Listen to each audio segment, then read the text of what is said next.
When we maintain or construct and then maintain appropriate family boundaries, everyone in the family wins. Why? Because we are presenting ourselves as our authentic selves. So true intimacy is possible.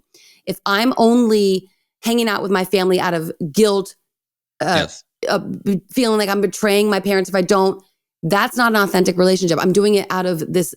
The motivation is not a pure place of authenticity and true connection of love. It's coming from, I feel bad because I'm supposed to be the perfect daughter. And this is what compliance to a power dynamic, right? Something like that. Yes. Welcome to Love and Life. I'm Dr. Karen Anderson Abril here with my co-host, Pastor Elliot Anderson.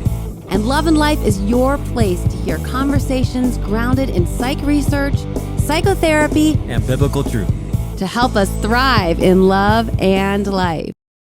Welcome, Love and Life listeners. We talked about it last episode, the finish of the trauma recovery series, that we love your feedback, we love your questions, and boom, we got a good question.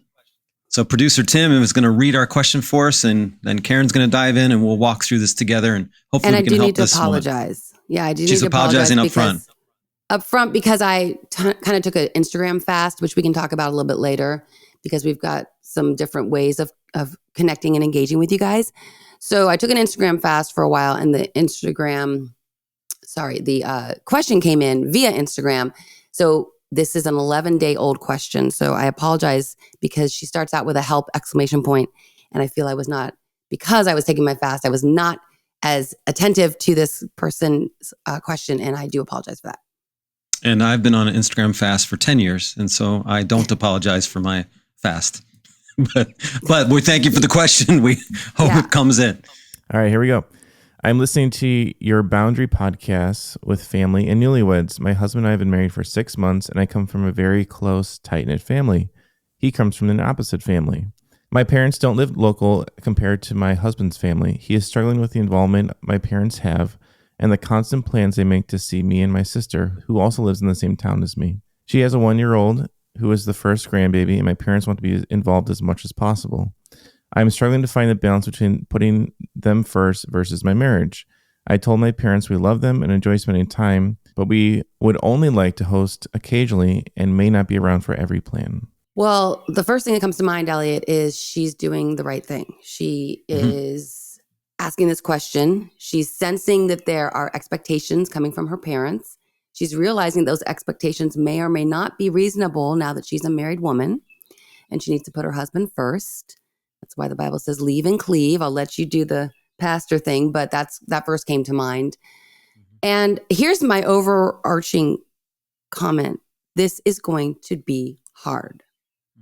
She's going to have to, first of all, accept that this transition period, as she establishes these new boundaries, these new roles, these new ways of being a family member, now as an adult married daughter, is going to look different than when she was an adult single daughter, and certainly a lot different than when she was a child daughter within the family of origin.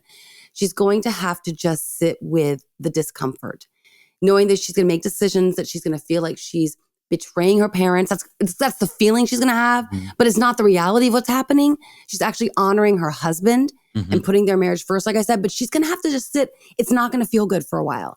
And until the ground is shifting beneath her, and she's doing some of that. She's changing the dance, which is absolutely what she's supposed to do as a married woman. But I think my first thought that comes to mind is we all want it to be like, I want to do the right thing and it's going to feel great and everyone's going to understand, everyone's going to get it. And then everyone will be like, that's right, you were being her parents will honor her choices. You were being a good daughter. A good wife, which is how we raised you, daughter, to be a good wife. They're not going to feel that right now.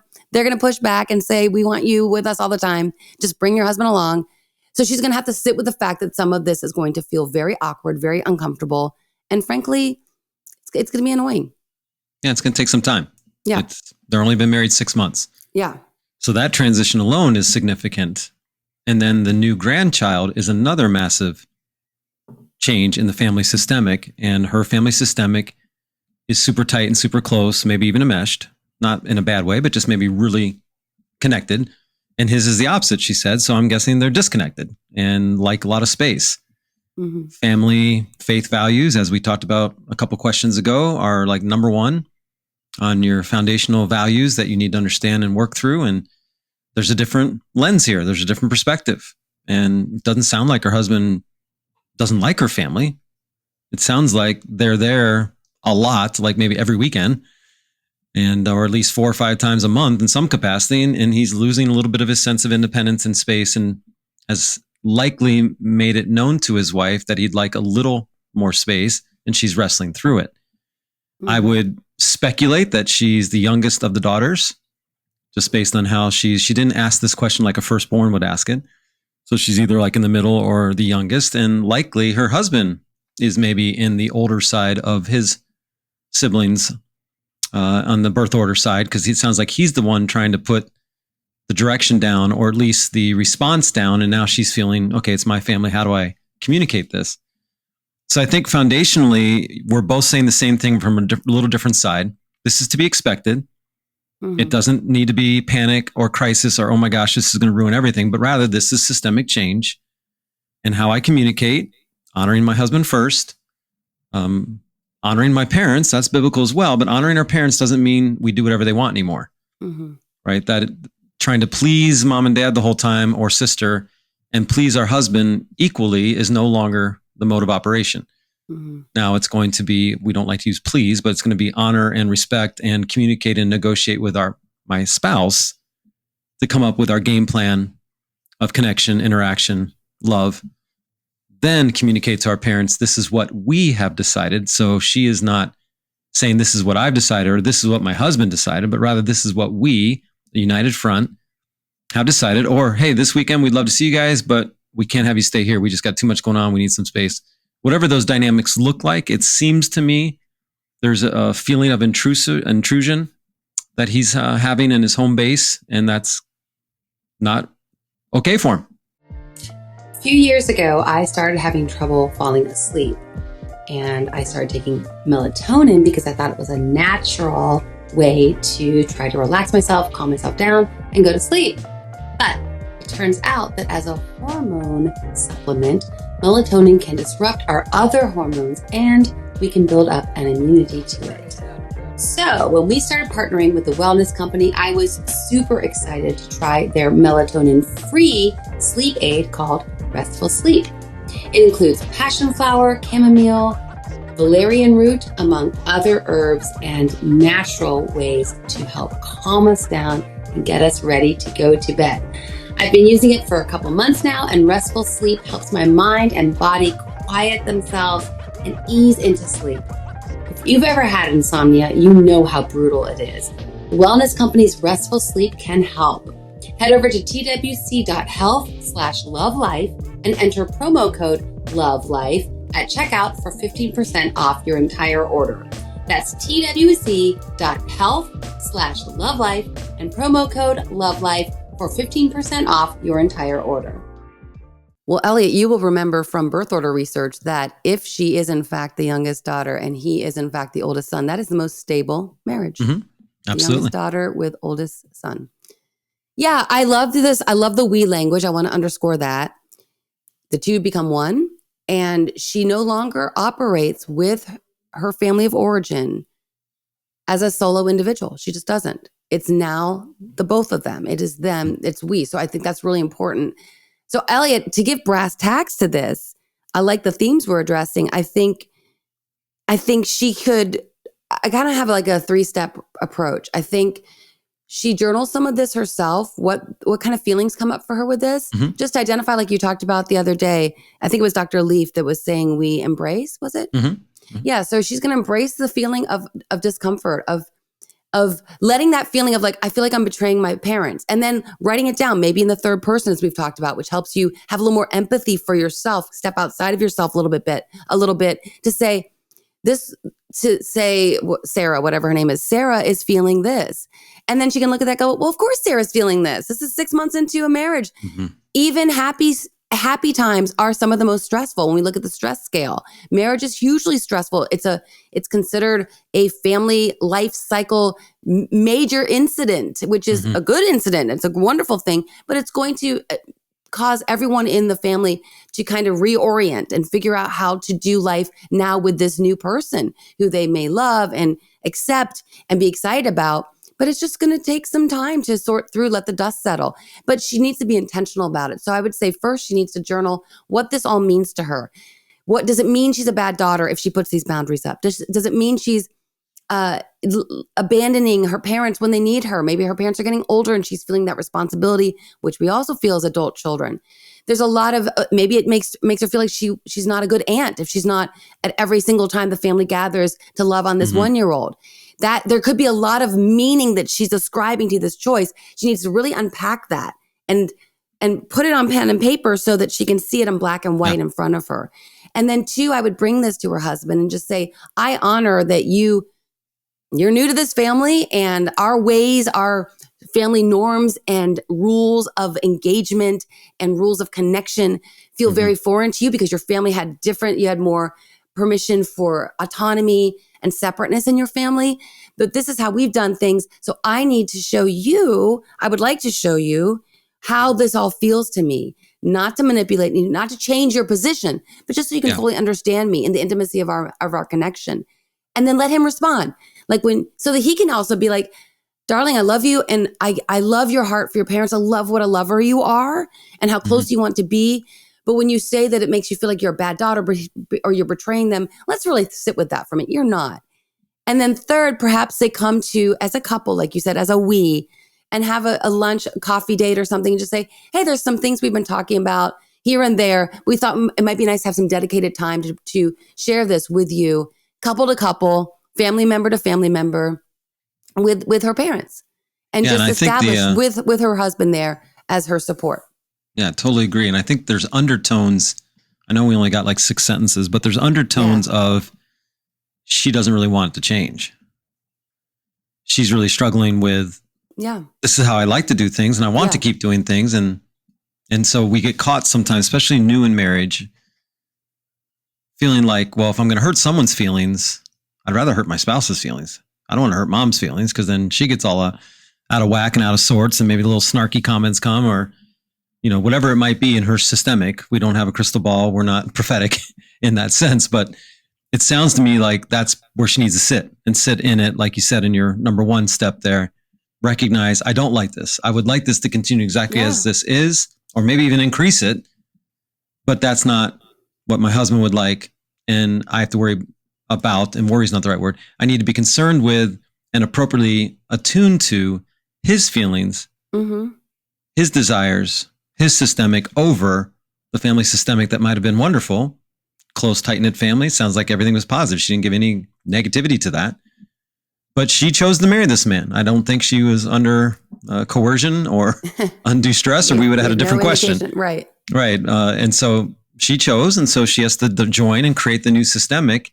And if she'd like to broaden her husband's style of family interaction, slowly and surely is going to be way better than, hey, you have to deal with this. This is the way we do things. I don't care if you don't like it. Every time mom's in town, I'm going. Every time they're doing something with our new niece, we're going, right? And to get demanding or, passive aggressive with them, I think that your suggestion to, and what I call them thematic date nights, go out and get a coffee or something, and I guess they don't have any of their own kids at the moment, so they don't have to go somewhere. They could just do it right there at home if they want, save the money, but just really talk it through and try to find all the angles, all the process, and even create, Karen, maybe a long-term systemic, which we know is going to take time. The power quotient stuff I do with couples works on this, taking all those primary values, family, faith, friends, money, time, sex, and kind of understanding who holds the leverage or the position of kind of greater influence now in our relationship, and what do we want it to look like long term, so we can recognize when it comes to like your marriage or my marriage, for example, who's more timely, Angie or Elliot? Who's more timely, Dan or Karen? You had to go there, didn't you? I did, because I wanted to be one that you'd know and you could feel. So it's Dan and Angie. And so to allow doesn't mean that we don't have just as much importance in the family regarding time and calendar and schedule, but what's the most proper systemic is to lean into their value in those scenarios on how they live out that. Not in a way that makes us not be us or doesn't allow us to be us, right? We want this young woman to feel like she can be herself still, right? The authenticity of self in this marriage and with her family. But this is a systemic change period. That's why she's feeling the stress. That's why she's feeling the pressure. And you very wisely gave her a construct for that, and to not give up and not start being, holding it against her husband or giving him the silent treatment or something because she's so hurt and sad, but rather let's talk through this, negotiate, look forward to creating the systemic that's going to be best for them as a couple and still allow her to have a really close, tight-knit family. It sounds like she has plenty of opportunities. It doesn't sound like mom and dad are only coming once every 6 months. That doesn't sound like the case at all. No, it sounds like it's a lot more than that. I want to throw another zinger in here because we don't know what was happening before. Sometimes when you have one half of the couple is from a disengaged family, in the early days of courtship and even into engagement, the dynamic may have been, look, your family's they're cross country, they're disengaged. Here, you can be part of our family. And that might have been very appealing to him at first. Absolutely. He may have presented as if he wanted more closeness. And then he gets into it and goes, whoa, this doesn't feel right because I'm not quite used to this. Yeah. Right. So it could be that he will embrace more as things move along. Once he sees that her allegiance is to him, I'm not even saying he's trying to put this out there as a test or manipulation. Absolutely, I'm not even saying any of that. But it could have been that they had initially thought, oh, this will be great because your family's kind of all over the place. Our family's super tight. This is going to be beautiful. And then it hit him in a way that he didn't expect. So also we're assuming she's a little bit too enmeshed, but it could be also that he is so disengaged. That's right. Absolutely. It could be that she's not really all that enmeshed at all, that her family is just appropriately close and bonded, but it's so foreign to him that he's throwing up the flag like mayday, mayday, this is not working for me. So I might be reading between the lines, but I heard I want to take care of mom and dad as much as I want to take care of her husband. That's the way I heard it. I could be through my own lens as a husband. I don't know. Well, as for someone who went through her own individuation struggles and ended up writing a dissertation on it, I went to that same space. I kind of assumed that's where I was. Let me give another thought too, Karen, that comes to mind, and especially for husbands, but this is true for wives as well. But anytime we feel that we're no longer getting a choice in the matter of family systemics, everyone's going to likely start digging their heels in some way. It could be lashing out or being assertive with our words about, no, I'm not doing that, or no, your parents aren't staying here this week, I'm sick of it. It could be really, really verbally assertive, or it could be just that passive aggressive thing like, well, fine, if they come, I'm not talking to them, I'm doing my own thing, or I'm going fishing for the whole weekend. Right. So whatever the context is now, she had help with 2 exclamation points. So something, it's more than just an issue they got to work through. It's causing division. It's causing separation somewhere for her. Yeah. On both sides, maybe. And so just like you said, again, I'm bringing it all the way back to that, to not look at this as a catastrophe, but rather an opportunity. Right. This all goes back to the first trauma recovery episode. We talked about what's our perspective about this opportunity to create even a better systemic on both sides. And you and I are both saying, though it's only 6 months with the husband, that systemic has to win if there's a win-loss here, but win in a way that blesses everybody and affirms everybody, including her desire to be a great aunt, great sister, great daughter. Okay. And also let's reframe, because I know you're competitive, but the winning and losing framework, I'm not receiving that because because is that because I just passed you in the family pool? In the NCAA pool that I just jumped over you? Did you know that? You were doing really well for you. That was as high as you ever been for this long. That's true. I was doing great. You were. That's a whole other story, people. I pick from the heart. It is the family joke. Anyway, so that's why Michigan's going to win the whole thing, because Dad and if got they do, his you'll PhD. jump right back up and you'll win. Dad got his PhD there. Anyway, so when we maintain or construct and then maintain appropriate family boundaries, everyone in the family wins. Why? Because we are presenting ourselves as our authentic selves. So true intimacy is possible. If I'm only hanging out with my family out of guilt, feeling like I'm betraying my parents if I don't, that's not an authentic relationship. I'm doing it out of this. The motivation is not a pure place of authenticity and true connection of love. It's coming from, I feel bad because I'm supposed to be the perfect daughter. And this is what compliance to a power dynamic, right? Something like that. Yes. Secondly, by being a loving, healthy, appropriate wife, she is allowing her parents to do what they need to do right now, which is also probably navigate they're having their own marital issues right now. We've got one daughter, they're new grandparents, wonderful. It's a blessing. This is a time for them to look at each other again after all these years of, now they've got the second daughter launched.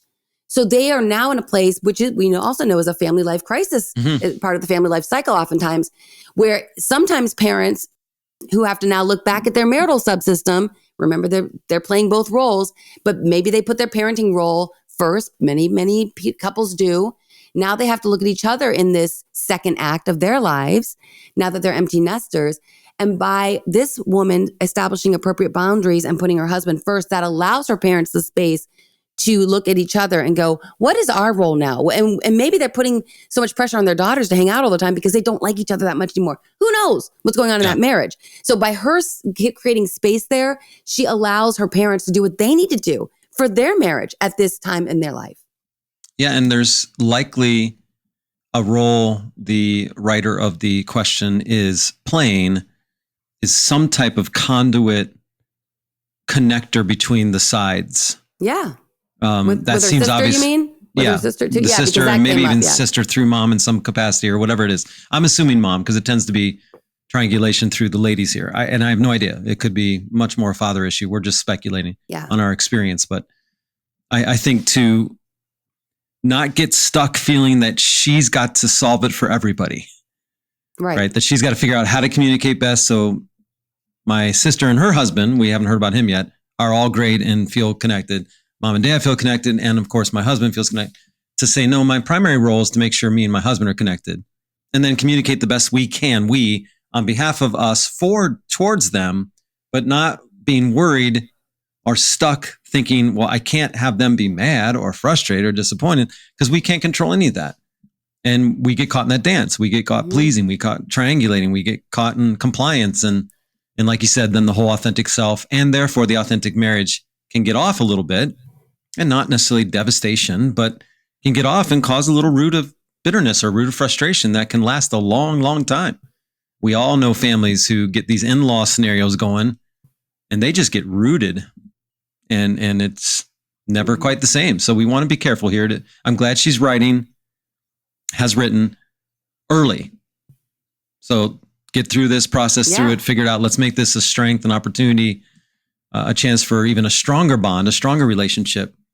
And whatever reasons the husband has for balking at some of this, we need to listen, affirm, hear, process, negotiate, and make next steps. Mm-hmm.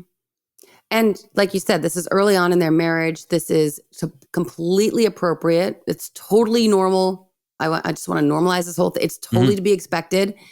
In fact, she's ahead of the game because she's identifying it. A lot of people just be like, man, I have all these icky feelings right now and I don't even know. And I'm kind of irritated with my husband right now. And I'm irritated with my parents. And like, I want to just be excited about my new nephew or niece. And I've got all this. She's clarified what's going on and she's spot on. So she's ahead of the game. So I think she's really in a great place to try to take these 3 steps, maybe consult with a counselor just for, and this is kind of like, this is like tune-up stuff, just first year of marriage tune-up. Just make sure that we're addressing these little bumps in the road that are completely to be expected and completely normal. And again, healthy. Her psychological health is really clear in the fact that she asked this question. Yeah. So the bumps don't become mountains. Yeah. Yeah. Let's work through them and process. And of course, she could even, if need be, get a hold of one of us through the website and ask for even some more counsel. We hope we touched on some aspect here. That's been helpful as much as we have to speculate a little bit when we only have 5 or 6 sentences to go on. Yeah. And feel free to ask a follow-up question. That's happened too. We've identified something and they're totally missed it. We may have missed the mark, but I hope not. But I think there's some kernel, a little nugget here, I hope, for her and then for anyone else who can go, oh yeah, that applies to my scenario to a degree here and there. Elliot, you mentioned it. We could do an entire episode on triangulation, but we need to remember that our responsibility as adult children is to have a healthy relationship with every family member independently and not to be consider, not in any way, shape, or form to think that we are responsible for the health of any other family members. And that's very hard. It is. So she may be feeling like if she doesn't go over to spend time every time the parents come to see the niece or nephew, that then that's going to, her sister's going to feel like that's her not supporting this new baby, when she's got to be like, you know what? I'm the aunt to this child and I will do that. I'm going to be there for the birthdays. I'm going to take this child. I'll do all the things, but it's separate. That's a separate relationship than the grandparents. That's their thing with their grandbaby. It's separate. Yeah, trying to separating, and this is in the writing section. You talked about maybe kind of separating, analyzing a little bit so you can kind of see it all laid out and understand and move forward. I think we answered it as well as we could under the circumstances.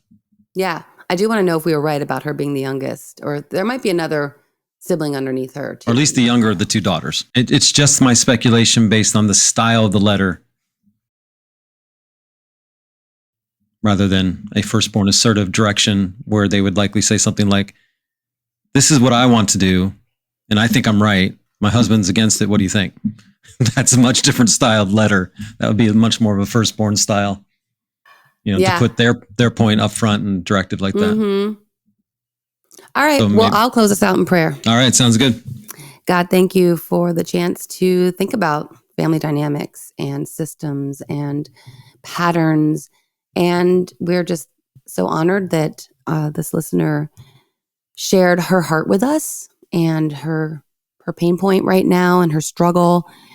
And we do pray that these thoughts that we've had based on so many years of working with couples and families and individuals and just being deeply rooted in the family systems literature, which we believe as all truth is God's truth, that you've shared with theorists and researchers a lot of truth to help us love each other well, to relate to each other with true intimacy and authenticity, and to honor one another in the appropriate roles as these roles change throughout our lives. So God, we just pray that she would be edified and encouraged that this is totally normal and this is actually a sign of health that she's so aware of these concerns.